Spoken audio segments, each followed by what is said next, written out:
Now this fascia is probably one of the most common ones that you're going to find on Amazon and eBay for the facelift Mondeo MK3. And this specific one is designed for those cars that had the Sony radios from factory. Now why it's designed for that is because the center console which holds the Sony radios is slightly different from the non-Sony radio head units. As shown here in this drawing, if you have a Sony head unit, then if you're looking front on, then it's all the same. They're all flat and flush. But when you pull out the radios and look at them at the side, the Sony radio has a slight angle on it. And therefore the housing, the cradle, which holds the air vents at the top and the center and the climate control here, that whole unit is designed at an angle. But if you have one of the basic Mondeo head units, it's straight. So the problem comes now when you try and fit an aftermarket double ding, because it takes the same shape as the basic one. And when you try and put it in the Sony housing, it will go in at an angle like this. So you have a problem.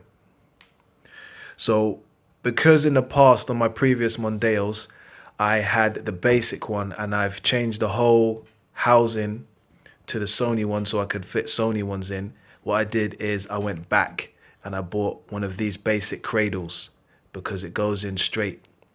So when I got my aftermarket radio, it would go in straight. But the problem I had was the fascias. Now, most of the fascias available on the market are designed for the Sony. I was struggling to find fascias that fitted the basic, I think it's the Ford 6000 CD. There wasn't many available. And when I found one, they sent me this. And this one is for the Sony one, as I'll show you. We take out that trim. If you look at it side on, you can see the aftermarket cage rests along this lip. But you can see it's at a slight angle to accommodate the aftermarket radio going in at an angle. Let me put the aftermarket cage in to show you what I mean. Now, I don't know if you can see properly, but there is a slight angle. So as long as you've got the housing for the Sony head unit, your aftermarket radio will always be at a slight angle, even when you put this trim in at the front.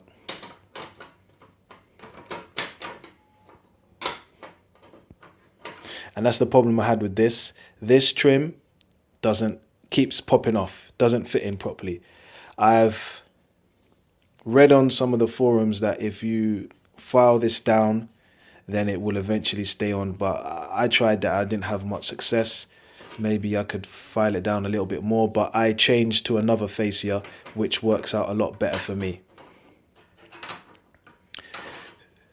So anyway, this fascia, just closing up, has got pressure clips there, and will have two tabs along the bottom. And with those pressure clips and the tabs, it will fit after you remove your factory head unit, the Sony head unit, it will fit in place to the housing.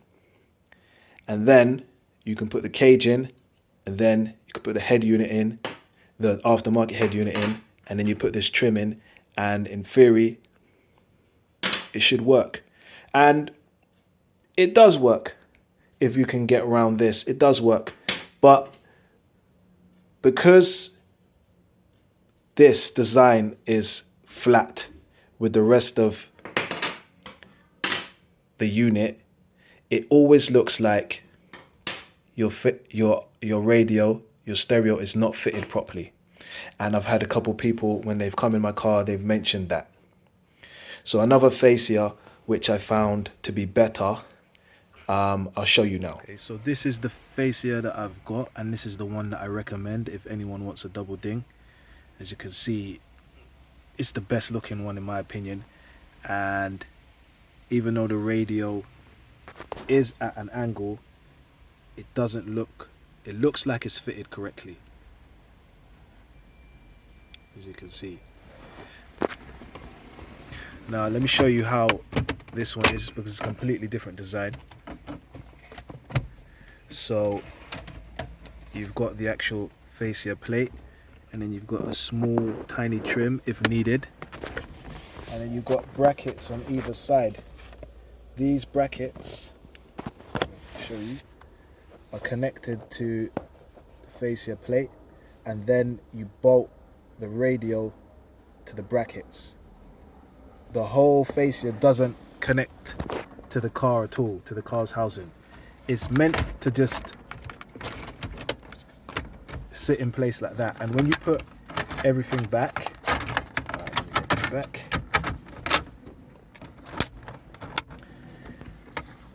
it's meant to stay in place. This is a bit strange. When I bought it, I asked people who had had these before, am I missing any parts? Like, what does it connect to? And they said that's how it is, it's meant to fit in place. And I think if you organize your wires behind, then it shouldn't be a problem. But because I didn't organize my wires behind, the radio kept jumping out of place, and I had to keep pushing it back in place whenever I went over any humps. So what I did to remedy that is,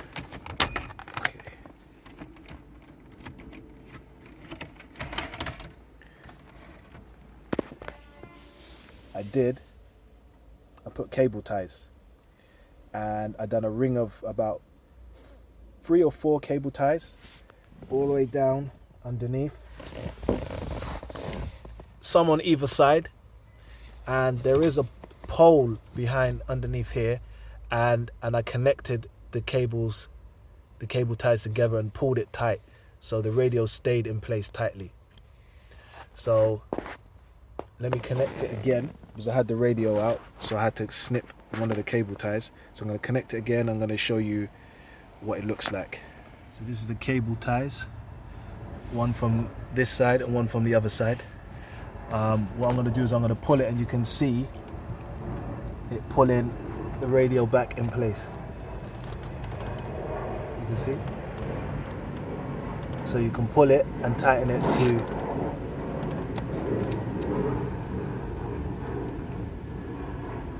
how much you need it. As you can see, it's not budging nowhere now.